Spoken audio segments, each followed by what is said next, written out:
এত বড় একটা কেক কীভাবে বানালাম, এটা কত পাউন্ড ছিল এবং ভেন্যুতে কীভাবে সেট করলাম চলেন আপনাদের সঙ্গে শেয়ার করি। আজকে এটা হচ্ছে পার্ট 1 দিব, কারণ এই কেকটা অনেক লং ভিডিও হয়েছে, প্রায় 40 মিনিটের। এত বড় ভিডিও তো আপনাদের সঙ্গে শেয়ার করা যায় না, তাই 2 পার্ট করা হয়েছে। আমার এটা হচ্ছে পার্ট 1। তো এটা হচ্ছে আমার হাজব্যান্ড ভেন্যুতে গিয়ে হচ্ছে প্যাকেট খুলতেছিল, তারপর হচ্ছে এইটা ওইখানে, এরপরে আমি বাদবাকিটা সেট করি। তো চলেন প্রথম থেকে কেকটা শেয়ার করি। এই কেকের জন্য কিন্তু এই বোর্ডটা আমি ঢাকা থেকে কাস্টমাইজ করে স্পেশালিভাবে আনাইছি। আমি যে বেকিং দোকান থেকে প্রোডাক্ট কিনি, ভাইকে দিয়ে হচ্ছে আমি এটা আনাইছি। এই বোর্ডটা খুব এক্সপেন্সিভ ছিল, একটু দাম বেশি ছিল। তো আমি আমার যে বোর্ডে কেকটা মেক করছিলাম, ওই বোর্ড থেকে হচ্ছে আমি এটাকে দুপুরের দিকে হচ্ছে ডেলিভারি মানে 7:30টায় ছিল। আমি দুপুরের দিকে এভাবে বোর্ডটা চেঞ্জ করি। আর এই বোর্ডটাই শুধু এই কেকটাকে আরও বেশি গর্জিয়াস করে তুলছে। আপনারা কিন্তু এরকম বড় বোর্ড যদি, মানে বড় কেক যদি হয়, তাহলে এরকম বড় বোর্ড ইউজ করতে পারেন। আর এইখানে আমি আরেকটা কথা বলে রাখি, এই কেকটা বানানোর ক্ষেত্রে কাস্টমার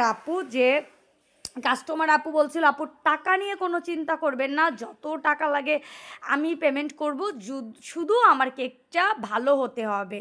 তো আমি টাকার দিকে চিন্তা না করে আমি আমার মন মতো করি। আর চকলেট, নিচেটা হচ্ছে চকলেট ওভারলোডেড ছিল, প্রচুর প্রচুর চকলেট দেওয়া হয়েছে, প্রচুর চকলেট চিপস দেওয়া হয়েছে, এবং উপরের পাটটা ছিল হচ্ছে ভ্যানিলা স্পেশাল। তো আপনারা যারা চকলেট কেক খেতে পছন্দ করেন না, বা আগে পরে কখনো চকলেট কেক খান নাই, তারা কিন্তু আমার কাছে চকলেট কেক অর্ডার করবেন না, কারণ আমরা প্রচুর চকলেট দিয়ে থাকি। আর চকলেট কেক সাধারণত একটু ডার্ক বা মিষ্টি এরকম টাইপেরই হয়। সো যারা আগে কখনো চকলেট কেক খাননি, তারা আমার কাছে কখনোই ভুলেও চকলেট কেক অর্ডার করবেন না। অন্য কারোর কাছে করবেন, তারা চকলেট কম লেয়ার ইউজ করে, তাদের কাছে করেন। আমি ভাই কম লেয়ার ইউজ করে চকলেট কেক বানাইতে পারি না। আমি মনে করি একটা চকলেট কেক প্রচুর চকলেটই হবে, এটাই আমি মনে করি। তো এখন কেকটা হচ্ছে আমি ফার্স্টে ক্রাম কোট করে নিয়েছিলাম, এখন হচ্ছে ফাইনাল ক্রিমটা দিয়ে দিলাম। আর যেহেতু এখানে হালকা কালার ইউজ করা হয়েছিল, এই জন্য আমি পুরো ক্রিমটাতেই হালকা পরিমাণে ব্লু কালারই অ্যাড করছি, যাতে এই পরিমাণে কালার অ্যাড করলে হচ্ছে তেতো লাগে না, ঠিকঠাকই থাকে ক্রিমটা। তো আমি হচ্ছে ক্যামকোট করার পর রাতে ক্যামকোট করি, ফ্রিজে রেখে দিই। এই কেকটা বানাইতে আমার তেমন কোনো প্যারা হয়নি। সারা রাত আমি বসে বসে টপারগুলো আমি সারা রাত্রে বসে বসে মেক করে ফেলছি। ফন্ডেন্টের প্রচুর টপার ছিল, এজন্য আমার সারা রাত জেগে জেগে এটা করা লাগছে।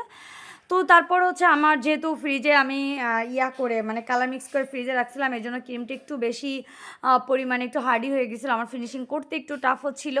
আর অবশ্যই আপনারা কিন্তু এই কেকটার সেকেন্ড পার্ট দেখবেন। সেকেন্ড পার্টে আপনারা কিন্তু অনেক কিছু শেয়ার করবো আপনাদের সঙ্গে, অনেক কিছু আপনারা শিখতে পারবেন। বিশেষ করে আমার স্টুডেন্টরা এই কেকটা পুরো ভিডিওটা যদি দেখে, অনেক কিছু শিখতে পারবে। তো আমি এখন হচ্ছে এটাকে একটু ফিনিশিং দেওয়ার চেষ্টা করতেছি। আর আমার এই স্ক্রাবারটা খুবই সুন্দর, খুবই সুন্দর। আমি বেকিংয়ের দোকান থেকে, মানে আমি সব কিছু, আমাদের গোপালগঞ্জের রাব্বি ভাইয়ের দোকান, তো ওইখান থেকে আমি হচ্ছে বেকিংয়ের দোকান, মানে ওই রাব্বি ভাইয়ের দোকান থেকে সব কিছু বেকিংয়ের জিনিসপত্র কিনে থাকি। তো এরপরে হচ্ছে আমি এই তো আমার আরেকটু ভালো করে একটু ফিনিশিং করে নিলাম। আমার ফিনিশিংটা ভালোভাবে আসতেছিল না, যেহেতু আমার ক্রিমটা হার্ড হয়ে গিয়েছিলো। এরপরে আমি একটু প্যালেট নাইফে একটু পানি দিয়ে নেই, পানি দিয়ে হচ্ছে এরপরে আমি ক্রিমটাকে একটু নরম করে, মানে পানি দিয়ে উপরে ফিনিশিংটা করি। এই ক্ষেত্রে হচ্ছে আমার ক্রিমটা আর একটু স্মুথ হয়ে যায় এবং ফিনিশিংটা সুন্দর হয়। নিচেরটা 4 পাউন্ড রেখেছিলাম আর উপরেরটা 2 পাউন্ড রেখেছিলাম, যেহেতু চকলেট কেক, এজন্য আমার 7 পাউন্ড প্লাস হয়ে গেছিলো। তো এরপরে আমি হচ্ছে নিচেরটার উপরে একটু এভাবে করে আমি উপরেরটা বসা দিলাম। আর এরপরে হচ্ছে আমি এই মানে এই পিকচারটা আমি দোকান থেকে করে নিয়ে আসছিলাম, কাস্টমাইজ করে আমি নিজে দাঁড়ায় থেকে প্রিন্টের দোকান থেকে প্রিন্ট করে নিয়ে আসছিলাম। তো এরপর হচ্ছে আমি এই স্টিকারটা বসাই দিলাম সুন্দর করে। আপনার স্টিকার বসানোর সময় কিন্তু পিছনে একটু কস্টেপ দিয়ে নেবেন, তাহলে স্টিকারটা ভিজে যাবে না, কোনো সমস্যা হবে না।